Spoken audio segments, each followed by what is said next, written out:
In today's video, I'm going to teach you how to create a dashboard in Salesforce quickly.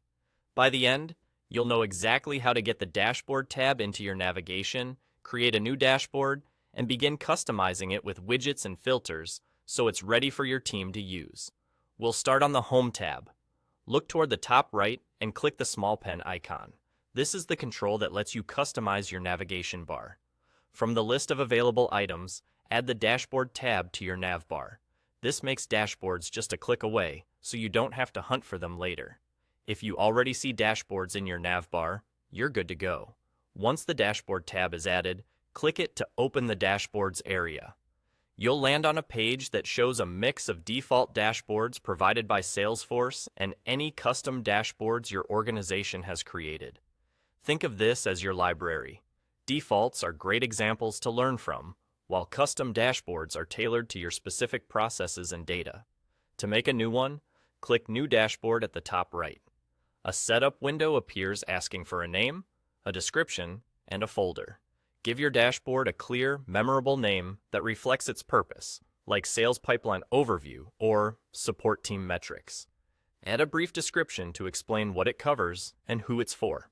Selecting a folder is important because it determines where the dashboard lives and who can see it. Choose a folder that aligns with your team's access needs and organizational naming conventions. When you're ready, click Create. Your new dashboard opens and you can start customizing it by adding widgets and filters. Widgets are the building blocks of a dashboard, charts, tables, and metrics that visualize your data. Pick widgets that answer specific questions like trend over time, top performers, or open items by stage. Keep the layout clean and focused. It's better to highlight a few meaningful insights than to overwhelm viewers. Use intuitive labels so anyone can understand what they're looking at. Filters help your audience interact with the dashboard without editing it.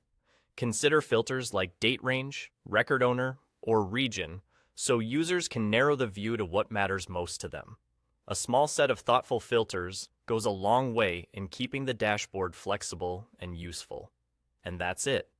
You've added the Dashboard tab, created a new dashboard with a name, description, and folder, and started customizing it with widgets and filters. From here, keep refining until it clearly tells the story your team needs.